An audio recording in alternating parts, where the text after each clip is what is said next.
Hello, welcome to Cinema Savvy. Sorry about the hesitation there. There was some weird technical things going on here, but we're live, we're back. I'm still Chris, and that is still Tate. And as you can see from the title, we're lumping two movies into a review today. We could have done two separate streams, but we've had enough trouble setting up this one as it is today.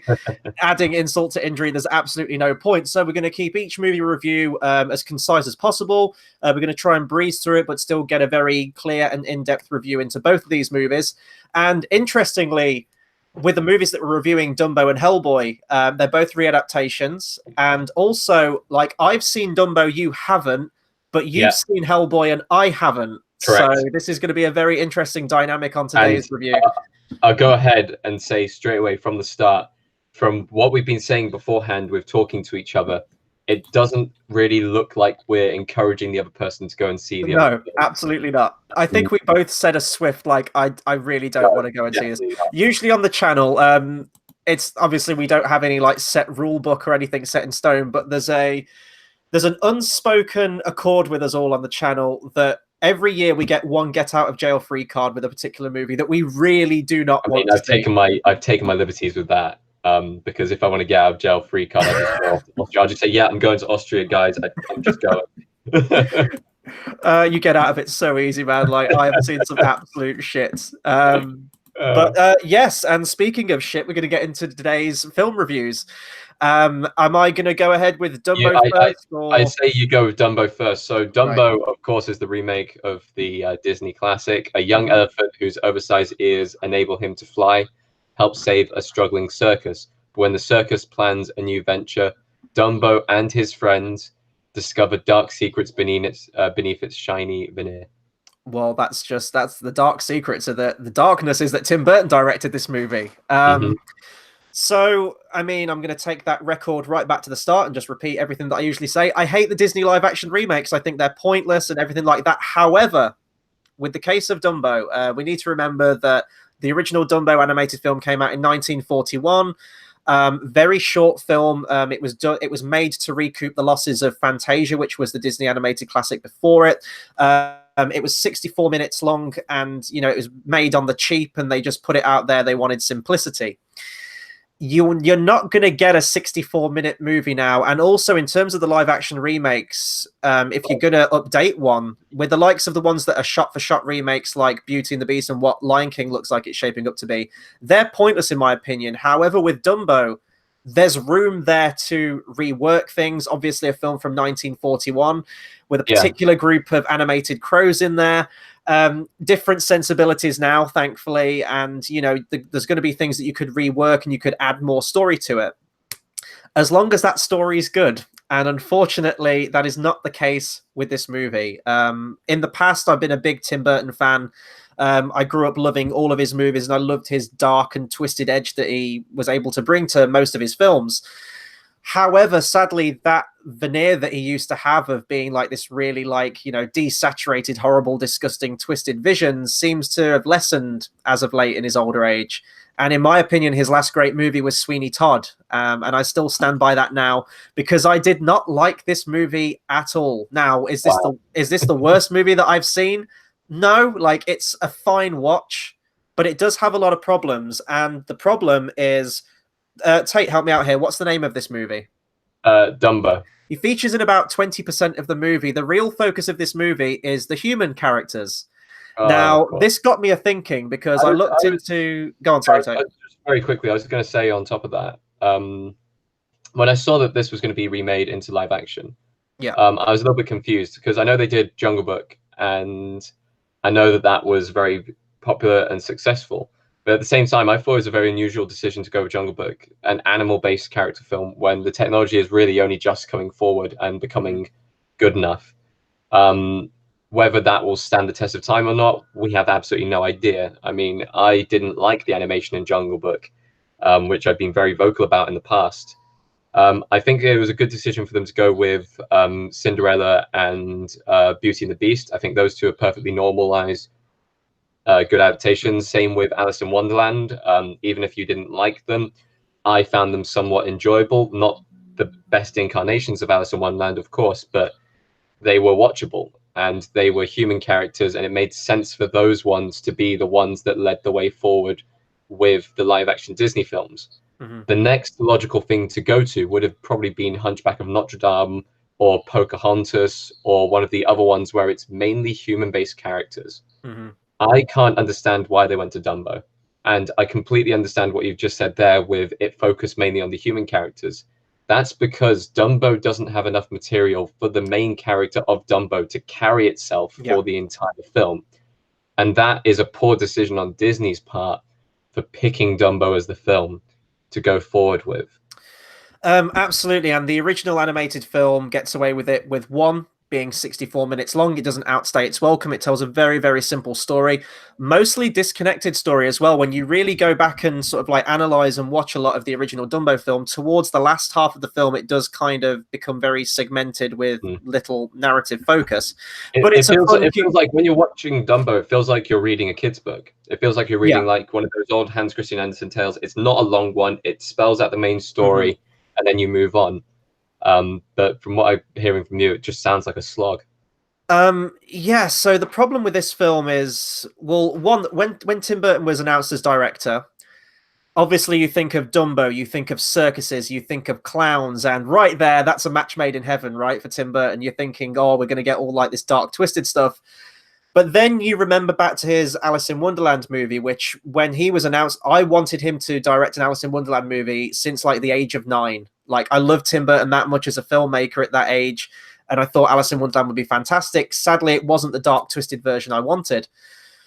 Now, if you're getting Tim Burton, like, go the whole way. Make this as dark and disturbing and depressing as you want, but also you need to think of that's not what Dumbo is. Yes, the original Dumbo does have a lot of, you know, extreme Tom Parade is the only thing that actually comes to mind as far as twisted, dark moments. You've got the moment where his mother leaves, but other than that, like, it's a very uplifting tale. It's always meant to be one of those tales where it is like high-spirited and kind of don't get your luck down kind of tales. And Tim Burton goes for the more kind of sick and twisted tales, ones where it's not always the happiest of endings. Yeah, but this is what I mean. So I don't think, with all that being said and having seen the final product of what we have, Tim Burton was not the right director for this. Now, do you still have like the weird and wonderful, wacky, eccentric visual flair to it? Absolutely. So you're absolutely at home in a Tim Burton film. When you watch this film, you can tell he's definitely directed it.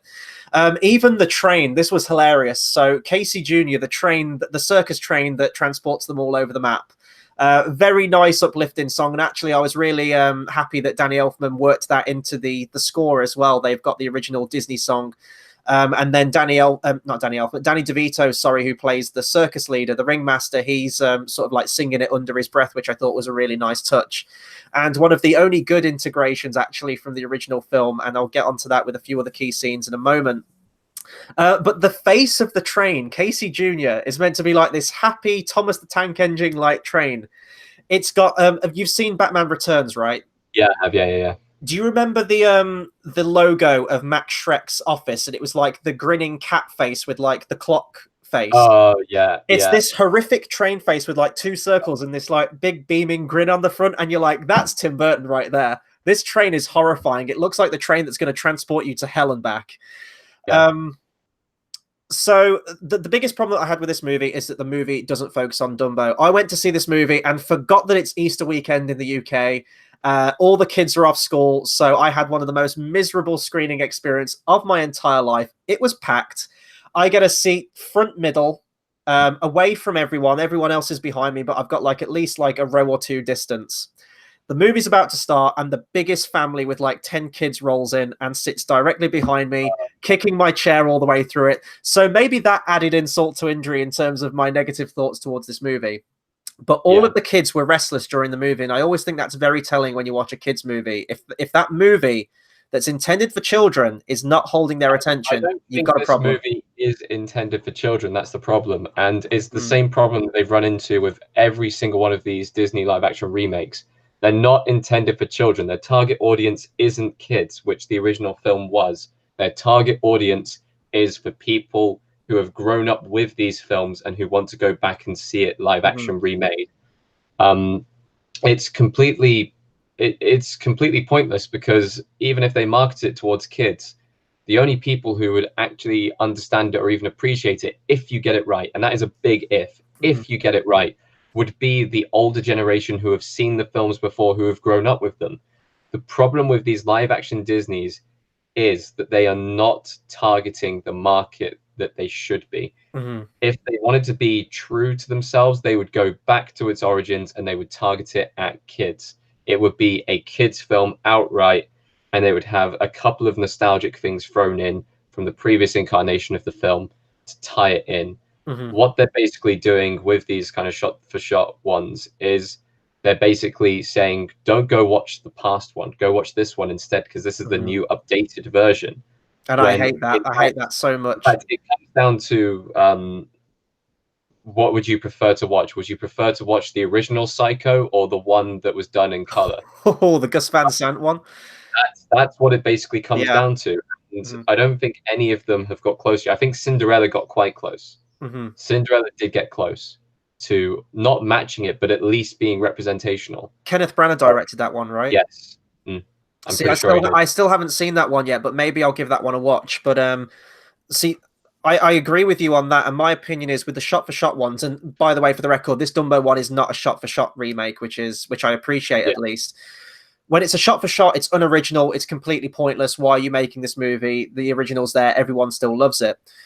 When you go off in a different direction, that's all well and good, but as long as that other direction is still in keeping with the story and the main focus of what the original movie was. And I don't feel that was the case with this movie. Aaron Kruger wrote the screenplay for this movie. Now, me and Aaron Kruger do not get on. I'm sure he's a lovely guy. However, his list of films that he has worked on are not my favorites. For example, Transformers: Revenge of the Fallen, Dark of the Moon, Age of Extinction, Scream 3. This guy has not had a good track record, and when he works with Robert Orsi, oh boy, is that a match made in hell. But the Transformers movies are the perfect example of this. The film's called Transformers, right? And the Transformers are supporting characters in their own movie. And what is the greater focus in the Transformers films? The humans. That's exactly the same case in this one. We're introduced to Colin Farrell's character, who has gone away to the war and returns. He's only got one arm, and he had an act in the circus. He was basically a cowboy. He wrangled the horses and did like a show with the horses. And his kids are there, and he wants them to take up, a circus act. But the girl, his daughter, has a scientific mind, and she wants to be a scientist, and her father's not pushing her in that direction. And the circus have fallen on hard times, and they're trying to get an act together. And do you see what I'm saying here? What has this got to do with Dumbo? Where's the focus? Dumbo's about a flying elephant. Just focus on the flying elephant. Yeah. He's tasked with looking after the elephants. Dumbo's born. And actually, like the original Dumbo, I mean, it's one of the original Disney films. So original Disney is really fucked up and goes into some really dark places. And the original Dumbo, while still being a kid's movie, it does have things like animal cruelty in it. It's got, like the horrible audience that are like making fun of and hurting the animals and insulting Dumbo and everything like that. And then like they sort of very harshly just take the mom away and just lock her in like her own little pen, chained by the feet. She can't get to a baby. And yes, they do that in this movie, but it doesn't really have any of the grit to it. It doesn't really have that horror. This was the perfect movie to have like the humans, to really play up the humans as horrible and just have Dumbo as your main protagonist. Now, that's kind of difficult, and this will take me on to my next point now. That is very difficult when Dumbo, the character himself, doesn't talk. He's a silent character. That was the case in the original animated film. It's the case in this film. So how did the original animated film get around that? You had Timothy the Mouse. He was a circus mouse. He was dressed in a little red suit, and he was kind of the audience proxy. He spoke for Dumbo and with Dumbo and befriended him. And he's the only talking, well, not the only talking animal character, but central core protagonist. So you had that nice duo. Yeah. The mouse does feature in the movie in like a 10-second cameo in the circus suit. He doesn't talk. He's just in a cage. He's just a circus mouse in a cage. And that's your one reference to it. So you don't have that aspect. And instead of having that and saying have a talking mouse with Dumbo and going off on their adventure together, which you can do. It's Disney. Talking animals aren't anything, completely irrational in Disney's history. but they don't choose to do that. So is this modern sensibilities that we can't focus on a movie unless there's a human character? Oh wait, live action Lion King's coming out where we've got talking animals. So I don't understand that. Another example is the beginning of the original Dumbo, where the storks deliver the babies to like all the different animals. It's obviously, you know, a fairy tale kind of world. The storks do feature in this movie, flying in the distance in the background of one shot. So it's whether they want to fully commit to being referential or whether they fully want to commit to changing it up, shaking it up, see what happens. And what we can say safely is it didn't work here. We're throwing a bunch of irrelevant stuff into the movie and it doesn't feel focused. Another example of that is the ringmaster in the original is a horrible, harsh, demanding circus master. In this, he's played by Danny DeVito, who's a very lovable, like he's a businessman, but, you know, he's lovable. He's doing everything with the best intentions. He treats everyone with respect. He's a little bit sort of feisty and everything like that, but that's just Danny DeVito. It's not until they showcase off Dumbo, he's a flying elephant, where the real villain of the film comes in, Michael Keaton, who's he's like the head of like a Coney Island kind of fun fair, like this big megaplex of, you know, fun fairs and hotels and everything like that. He comes to Danny DeVito and says basically like, I'm going to buy Dumbo off you, or I'm going to take your troupe to my dreamland. And, you know, Dumbo's going to perform there. And he's just interested in money. He's a businessman. So right there, you had the opportunity to make one antagonist and just have that be the ringmaster, which would keep it focused on Dumbo, which would keep it focused on the sort of like animal cruelty and make you really sympathize for Dumbo. But you're just adding this completely irrelevant character into the mix. Like, Michael Keaton's great in the movie. Like, actually watching it, he had a lot of inflections that really reminded me of Beetlejuice, and I'd love to see him come back as Beetlejuice. Last time I remembered, Michael Keaton was the hero and Danny DeVito was the villain. Yeah, and actually this is... You could argue it's the second time Danny DeVito's played a ringmaster in a Tim Burton film, and it's the third time Danny DeVito's been involved with a circus in a Tim Burton film, with Batman Returns, Big Fish, and now Dumbo. Like, I love Michael Keaton, and I'm really glad that he's had this resurgence as the last few years, kickstarted by Birdman. He was in The Founder, obviously in the Marvel Cinematic Universe with Homecoming as the Vulture, and now in this. It's nice to see him come back into the mainstream again. What's the bird-based character in this film? Say that again, sorry?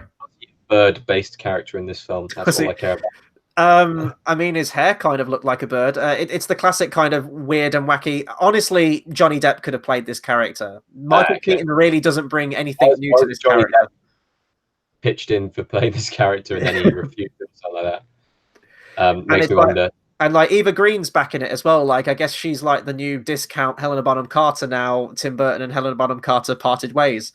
Yeah, she plays like a trapeze artist who befriends Dumbo and helps him escape at the end. The big scene I want to talk about, and I know that I mentioned when we knew that this was going to be a thing and Tim Burton was directing, Pink Elephants. Yes, Elephants on Parade. Massive letdown, huge letdown. You're expecting this big musical number that doesn't happen, and also it doesn't make sense in the context of this movie. Now, Pink Elephants didn't make any fucking sense anyway, okay? Like, a bit of history about Pink Elephants, the original animated sequence. It was a scene that was originally animated to be used in Fantasia. It wasn't used in Fantasia. Disney had all this footage lying around and crowbarred it into Dumbo and tried to make it work somehow. That's why it feels really random in Dumbo. Yeah. But in the original, after they put on a successful show, the clowns are getting like drunken and belligerent and everything. They're drinking champagne and they casually leave the bottle, and the contents of the bottle pour out into Dumbo's water bowl. He goes there for a drink, inadvertently drinks champagne, and then Pink Elephants is a completely drunken stupor of Timothy Mouse and Dumbo. Yeah. They do almost tease that, but they don't follow through with it. And this is going to take me on to why this Pink Elephant sequence in this movie. Does Dumbo go and find his local dealer and get a couple of tags? No, because that would make sense, because it's still substance abuse, which is not in this movie. I'm going to tell you what it is. So there is a moment where Dumbo's in the water bowl following the successful night, and the clowns are running around and they've got bottles of champagne, and they run in and they go, like, champagne for everyone, like drinks. And then Danny DeVito goes, hey, no alcohol around the baby. And then he walks off. And that's your one reference to the whole champagne thing. What transpires at the beginning of, oh my God, I haven't even said the dumbest thing in this movie before I even get to that. You're gonna have to hurry up, otherwise I'm not Okay. gonna have any Okay. to talk about These are gonna be the last two things I'm gonna say on the movie. Okay, so Dumbo's about to put on his big act at Dreamland. Yeah. And you know those bubble things, like the bubble blowers that you can get, like the little pots where you blow out a little, but the big ones where you can like make some massive ones. Yeah. You've got sort of gymnasts and everything like doing this, and the bubbles are sort of floating up and forming an elephant, a pink elephant. Oh, and no. that's fine. And you're watching it and you go like, oh, okay, they've kind of modernized it. I can see what they're doing. But then the bubbles come to life and start doing like the parades. There's like little ones, there's a big ones, and it's fully animated, you know, like bubbles in the sky. And Dumbo's kind of looking at it like, but you're watching, it is a circus act. Like, I can suspend my disbelief that there's a flying elephant. That's the premise you're giving me. I can run with that. Yeah. But how do you explain the bubbles? Like, explain the bubbles. They didn't really do elephants on parade. They just did elephants on dream sequence. Yeah, and there's no like verbal singing like pink elephants, pink elephants. Like you get a little bit woven into the soundtrack and it's over in about 30 seconds and we move on and it's completely random. I'm going to end with the dumbest thing in this movie, which is kind of going to round off on my review of this movie. And I believe I was prepared for this before, but I wasn't prepared for how dumb it was actually going to be. If anyone's watched sports, predominantly boxing, the famous commentator Michael Buffer, you know, the "Let's get ready to rumble" guy. I've heard about this scene. Oh, okay. So I was prepared for it. If I hadn't been prepared, I think I would have just like walked out of the cinema. But it's very rare that I cringe at a movie. I cringe so hard at this scene. You know exactly what I'm going to say. I know exactly what you're going to say. Randomly, out of nowhere at Dreamland, Michael Buffer is the announcer at the start of the circus. And yes, he does say twice in the movie, they repeat this scene twice, "Ladies and gentlemen, let's get ready for Dumbo!" And then, yeah, the scene happens. Oh boy. That happened in a Disney Tim Burton movie. Was Michael Buffer in town for the day? I don't know what happened, but it was the dumbest shit I've ever seen all year, and probably will be the dumbest shit that I've seen all year. Oh, I am going to completely one-up that. So Chris, you spent 20 minutes ranting on about Dumbo. I'm going to take a little bit less time to rant about this film because I don't think it actually deserves my time. So Hellboy 2019. I'm just going to say the opening line, and I want to see what people's reactions are. Okay. England, 900 AD. It's the Middle Ages. Yes, those fucking Middle Ages. So that's the opening line of the film, and it's said in that tone at that speed. And then you go on to have a monologue, basically setting up the premise of the film, done like that. That immediately sets the tone of the film. That immediately says to me, this is going to be a terrible ride. This is going to be a terrible trip they put me on. I'm going to go very briefly over to the positives of the film. The positives of the film were that the hair and makeup was okay. Mm. I remember when the original picture came out for what's the guy's name? David Harbour. Yeah. When the original image came out, I thought they've nailed it. This looks solid. Absolutely. And David Harbour, he didn't put in a bad acting performance, but the script obviously didn't help. Same with Ian McShane. Like he didn't put in a bad performance, but at the same time, the script really didn't help. This was one of the most dreadful films I've ever seen, and I'm not sure whether it compete with some of the worst films I've seen from previous years. But I'll tell you now, I hated Jurassic World. I hated Jurassic World: The Fallen Kingdom. This is already worse than Jurassic World: The Fallen Kingdom. Wow. Okay. This was awful, dire film. Do you know what vibes I got from the trailer? I remember when the trailer came out, and I did a reaction to the first trailer that came out, and the tone that they were going for in that first trailer was not what I expected. I thought they were going to go in like a serious route, like the graphic novel. You want to think that they're going with like that lightish tone. This film was so fucking horrifically dark. Really? Like it had one or two. The only wisecracking character really was Hellboy himself. Mm-hmm. Everything else was taken so seriously. It was unbelievable, and there wasn't even that many jokes. All the jokes in the trailers was the only jokes said in the film. It took a very serious tone on itself, and it felt like I was watching a fucking student's film making Fever Dream or something like that. It felt like a student's film in the body of a film that feels like it's 4 hours long, but actually takes 2 hours long. It dragged on so much, and it didn't help with the awful dialogue, the awful acting. And I swear to God, if these characters were English, because this film is predominantly set in England, if these characters were English, it may have been some of the worst English accents I've heard. I'm talking Dick Van Dyke, original Mary Poppins kind of bad levels of English accents and stuff like that. It is horrible. The villain has no character at all. So this is what I wanted to talk about. So Mila Jovovich plays the villain, right? Yeah. She doesn't get any screen time. She maybe gets 3 scenes throughout the entire film to actually do her work. The rest of the time, I don't really know Teenage Mutant Ninja Turtles characters, but who is the boar, the pig one? Oh God, I should know this.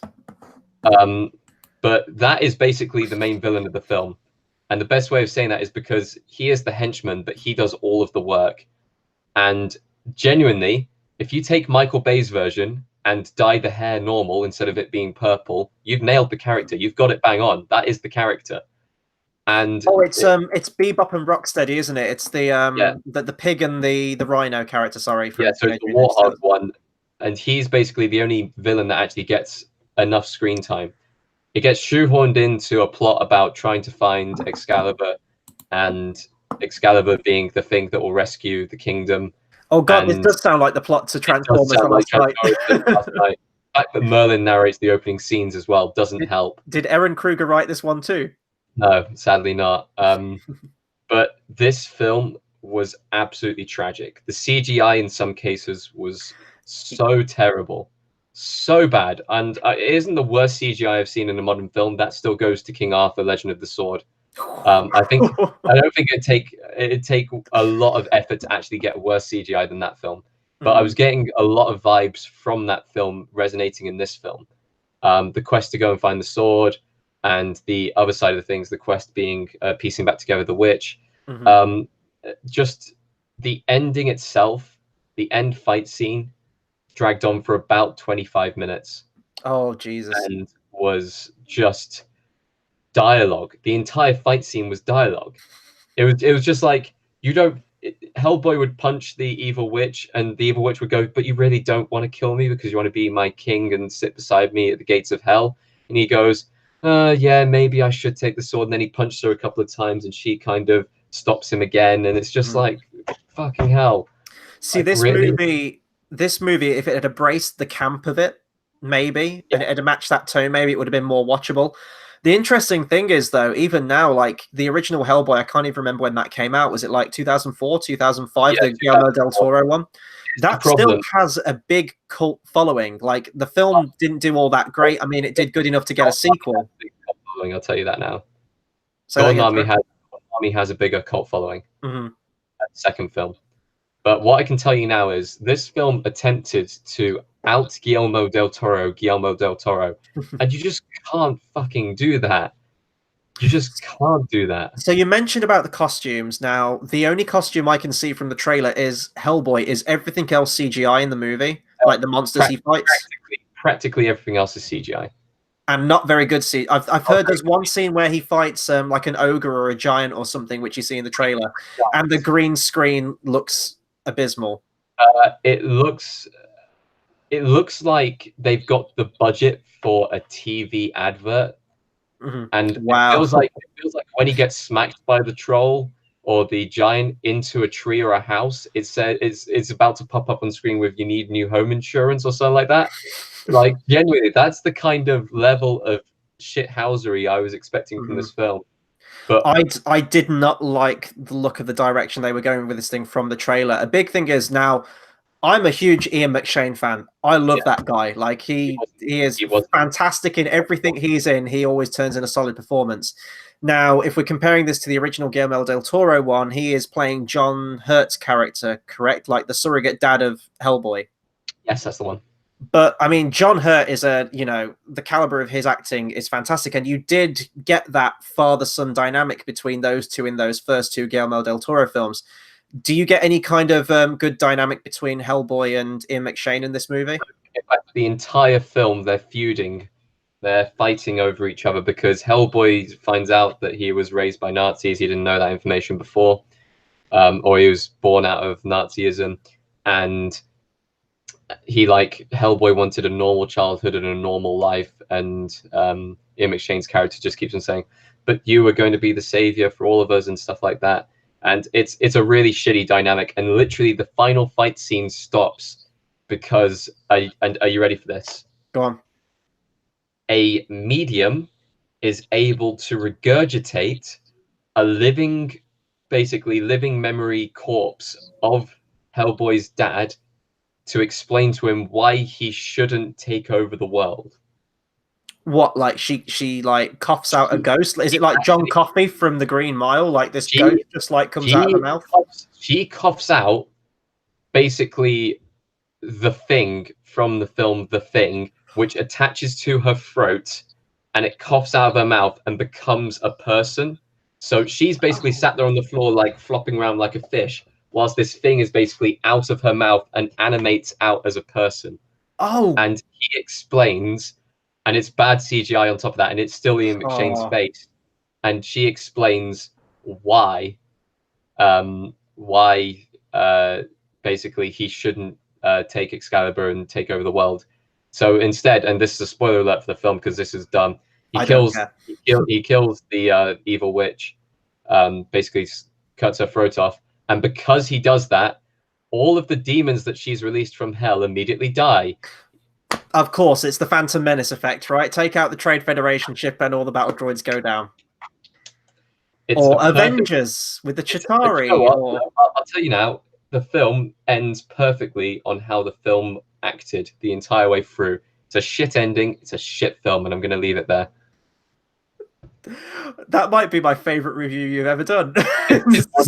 Honestly, I want to get hold of... I can sense the dismissiveness of it, like it's not even worth the time of day. I want to get a hold of the scriptwriter, and I want to basically, I don't care how old he is, I want to send him back to like school, media studies or film studies or whatever, and I'm talking like secondary school, so high school out in the US, not even like college level or university level.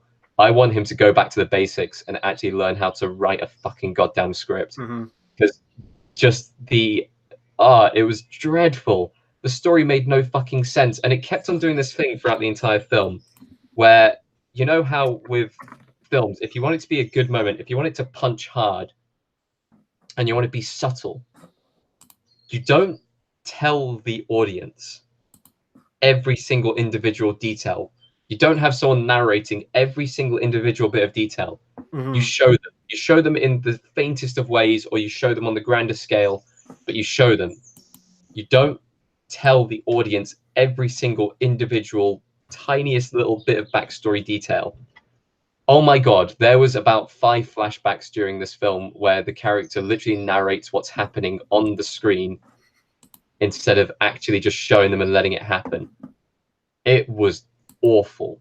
Awful. God damn it. I don't want to talk about this film anymore because it's got me angry. We'll round off. We'll round off. We wanted to keep this short anyway.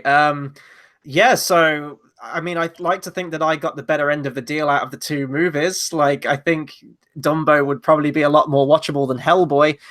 In all honesty, like, I'm probably not going to go and see Hellboy. You haven't won me over, Tate, in terms of going to see this movie. So, like Hollywood, I think they're just going to put Hellboy to bed, and they might resurrect it in a few years on Netflix, perhaps. They've tried to sequel bait, and they've actually set up with the end credit sequence for a sequel. Don't you just think that's hilarious when like a really bad movie has that much faith in itself that it sequel baits at the end? I love that. Yeah. Yeah. Okay. So that'll do it for our review on. I was going to say Jumbo then on Dumbo and Hellboy. Be sure to comment. Be sure to comment, subscribe, let us know what you thought of either of these movies if you've seen them. I don't think anyone's gone to see Hellboy or Hellboy. What are we going with? So we've got Hellboy or Dumboy. I like Dumboy. Yeah. Tomboy. We'll go with that one. It's better than the one that I came up with was Shazumbo. So that was a thing where I was debating whether to go and see Shazam or Dumbo. But yeah, in terms of movies that's coming up soon, in terms of reviews, apparently this has dipped under my radar. The Curse of La Lorna comes out tomorrow, which is the new Conjuring spin-off movie, because by God, we've got to get a cinematic universe out of everything now. Actually, whoa, I just want to point out the best thing about this film was the John Wick trailer playing beforehand. Oh man, I can't wait for that. Okay, there's the original Star trailer as well, which is the best one they put out. Well, we've got the Ian McShane link going on between the two, haven't we? So that's probably why they played that. I can't wait for that movie. That's like my #1 movie for this year. But yeah, Curse of La Lorna's out. I don't know when I'm going to get to that. I'll try and get to see it as soon as I can. I'm off to see The Goonies in like a 4K restoration on Saturday, so I'm very much looking forward to that. I might have a review out for that. I don't know. But obviously, the biggest movie of April in a week's time now, I want to say, is... It needs no introduction. Avengers Endgame. We will be... By this time next week, I would have seen it. Oh yeah, Thursday. Oh my God, yeah. So you're seeing it at the midnight screening. I'm seeing it the Thursday morning. We're gonna have a review on it. I mean, come on, it's gonna be like one of our biggest reviews ever. So more stuff is happening with the channel now. Trailer reactions. We're getting back on track with reviews. Hit that subscribe button. Stay tuned for more content. And obviously, a Game of Thrones will be back as well. We'll be back with a review for that on Tuesday. So until the next video, we'll see you guys later. Bye bye.